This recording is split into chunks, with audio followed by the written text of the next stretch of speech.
महिला आरक्षण के समर्थन में सड़कों पर उतरी महिलाएं। मुजफ्फरनगर में शक्ति प्रदर्शन, मंत्री कपिलदेव अग्रवाल को सौंपा ज्ञापन। शिव चौक से प्रकाश चौक तक महिलाओं का पैदल मार्च। हिंद मजदूर किसान समिति ने प्रधानमंत्री के नाम भेजा ज्ञापन। 33% नहीं 50% हिस्सेदारी की भी उठी मांग। मुजफ्फरनगर में महिला आरक्षण बिल के समर्थन में सोमवार को बड़ा शक्ति प्रदर्शन देखने को मिला, जब हिंद मजदूर किसान समिति के बैनर तले महिलाओं की भारी भीड़ शिव चौक से पैदल मार्च निकालते हुए प्रकाश चौक पहुंची। हाथों में बैनर और नारों के साथ निकले इस मार्च ने शहर में राजनीतिक और सामाजिक हलकों का ध्यान खींच लिया। प्रकाश चौक पर उत्तर प्रदेश सरकार में राज्य मंत्री कपिलदेव अग्रवाल को प्रधानमंत्री नरेंद्र मोदी के नाम ज्ञापन सौंपा गया। ज्ञापन में लोकसभा और विधानसभाओं में महिलाओं को 33% आरक्षण तत्काल लागू करने की मांग की गई। वहीं कई महिला प्रतिनिधियों ने 50% भागीदारी की मांग भी उठाई। हिंद मजदूर किसान समिति के राष्ट्रीय उपाध्यक्ष मृदुला सिंह की ओर से सौंपे गए ज्ञापन में कहा गया कि महिलाओं की आधी आबादी को राजनीतिक प्रतिनिधित्व में बराबरी मिलनी चाहिए और महिला आरक्षण अब टाला नहीं जाना चाहिए। मार्च के दौरान महिलाओं ने इसे सिर्फ ज्ञापन नहीं बल्कि हक की हुंकार बताया। बड़ी संख्या में शामिल महिलाओं ने कहा कि अब महिला भागीदारी प्रतीकात्मक नहीं, निर्णायक होनी चाहिए। शहर के बीचों बीच निकले इस मार्च ने महिला आरक्षण के मुद्दे को स्थानीय स्तर पर नई धार दे दी। मेरा नाम मृदुला है, मैं हिंद मजदूर किसान समिति की महिला राष्ट्रीय उपाध्यक्ष हूँ। महिलाएं हैं, क्या कुछ मांग है आपके ज्ञापन देना? हमारी मांग है ज्ञापन के माध्यम से माननीय प्रधानमंत्री मोदी जी के लिए ये जो महिला आरक्षण बिल संसद में गिराया गया, इसको वापस से संसद में लाया जाए, पास किया जाए और महिला को जो हिस्सेदारी है 50% की वो दी जाए।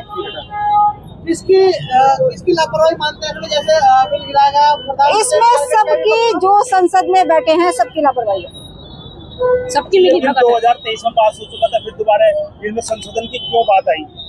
ये तो ये लोग जाने ना क्यों बात आई। पास हो चुका, फिर ग्राम प्रधान से लेकर संसद में महिला क्यों नहीं है 50%? ये केवल बहस करते हैं, बकवास करते हैं, लागू नहीं करते। अच्छा, क्या मानते हैं महिलाओं को किस तरह का नुकसान होने वाला अगर बिल पास होगा तो किस तरह का फायदा मिलेगा? महिला अगर आरक्षण बिल पास होता है, महिलाओं को 50% अधिकार मिलता है, हिस्सेदारी मिलती है।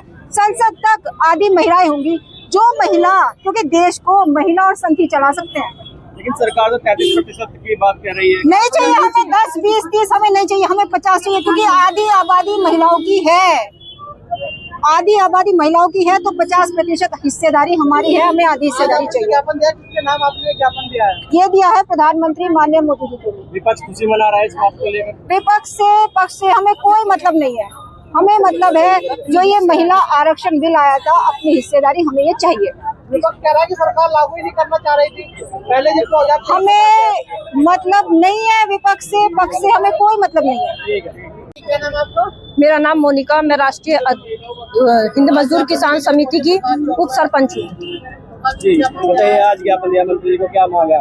मांग ये है कि हमें अपनी 50% की हिस्सेदारी चाहिए, क्योंकि ये जितने भी नेता हैं सारे ही तो कहते हैं कि महिलाओं की वोट में 50% की हिस्सेदारी है। जब हमारी 50% की हिस्सेदारी है तो हमें आरक्षण भी 50% होना चाहिए। तो हमें 50% आरक्षण इस देश में चाहिए अपने लिए, महिलाओं के लिए, इसलिए हम यहाँ पर इकट्ठे हुए हैं। क्या फायदा होने वाला है? आरक्षण से फायदा ही फायदा होगा, क्योंकि जितनी ज्यादा महिलाएं होंगी उतना देश सुरक्षित होगा, क्योंकि देश को केवल महिला और संत ही चला सकते हैं और कोई नहीं चला सकता। जब एक महिला अगर किसी घर में शराब पीकर पड़ा है, वो महिला मजदूरी कर भी अपने बच्चों को पाल पोस कर बड़ा कर सकती है, तो क्या महिला देश नहीं चला सकती? खेत के अंदर कहीं भी देख लो, महिलाओं को सारी जानकारी है। इतनी जानकारी पुरुषों को भी नहीं है जितनी खेतों की जानकारी महिलाओं को है। तो इसलिए 50% आरक्षण महिलाएं लेंगी, अपना अधिकार है हमारा, चाहे छीनना पड़े हमें। थोड़ी मांग रहे हैं।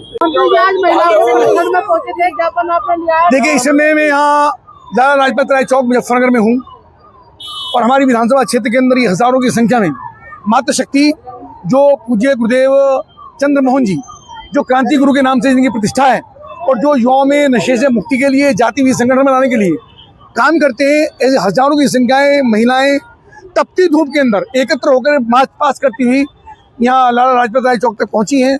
और जिस प्रकार से लाला लाजपत राय जी ने क्रांति का बिगुल बजाने का अंग्रेजों के खिलाफ किया, उसी प्रकार से इन महिलाओं ने कांग्रेस समाजवादी पार्टी का जो लक्ष्य है महिलाओं को अपमानित करना, उनके सम्मान को तार-तार करना, और जिस प्रकार से महाभारत के अंदर द्रौपदी का चीरण हुआ, उसी प्रकार से इन महिलाओं के सम्मान का भी हरण उन समाजवादी पार्टी के लोगों ने, सांसदों ने, कांग्रेस ने करने का काम किया है। और चंद्र मोहन जी से प्रेरित होकर हजारों की संख्या में माताएं यहाँ पहुंची हैं, बहनें पहुंची हैं। मैं इन सबका अभिवादन करता हूँ। इनकी बात आदरणीय राष्ट्रपति महोदय तक, आदरणीय प्रधानमंत्री तक हम पहुँचाने का काम करेंगे। मैं इनके प्रति एक धन्यवाद व्यक्त करता हूँ। और निश्चित रूप से समाजवादी पार्टी ने, कांग्रेस ने जिस प्रकार से उस बिल को गिरा करके इन महिलाओं के अधिकारों को छीनने का, इनको आगे बढ़ने के अवसर को अपमानित करने का काम किया, तार-तार उनकी इज्जत करने का काम किया है, निश्चित रूप से पाप के भागी हैं, उनको पाप इसका भुगतना पड़ेगा। मंत्री जी, जिस तरह से प्रधानमंत्री के ने मदद किया है और कहा है कि ये जो महिलाओं के लिए अच्छा नहीं हुआ है, जिस तरह से बिल लेकर आए थे महिलाओं के हित में, क्या कहेंगे इसको लेकर? अब देखिए, हजारों की संख्या में मातृशक्ति यहाँ पर हैं, बहनें हैं, ये अपने गुरुदेव से प्रेरित होकर यहाँ पर आई हैं, किसी पॉलिटिकल पार्टी की महिलाएं नहीं है। और स्वयं इन्होंने सबसे पहला कार्यक्रम मुजफ्फरनगर में किया, तो इनका यहाँ पर आना ये सांकेतिक है कि हजारों की संख्या में इनके पास इतनी शक्ति है कि 10,000 महिलाएं भी इकट्ठा हो सकती हैं और इतनी ऊर्जा इनके पास है। तो इनका मैं अभिवादन भी करता हूँ। जो लड़ाई इन्होंने संघर्ष का छेड़ा है, बिल्कुल छेड़ा है, ये अभिनंदन की पात्र हैं। और इतनी धूप के अंदर इनका आगमन इस बात का ये द्योतक है कि महिलाओं के अंदर इस बात को लेकर बहुत आक्रोश है कि समाजवादी पार्टी ने, कांग्रेस ने, उनके सांसदों ने जिस प्रकार से बिल को गिराने का काम किया, तो जो अपमानित महसूस कर रही है अपने आप को, उनका ये बात का संकेत है कि उनका इस सड़कों पर उतरना निश्चित रूप से समाजवादी पार्टी की और कांग्रेस की ताबूत के खेल में अंतिम कील ठोकने का काम करेगा और परिवर्तन की दिशा में काम करेगा।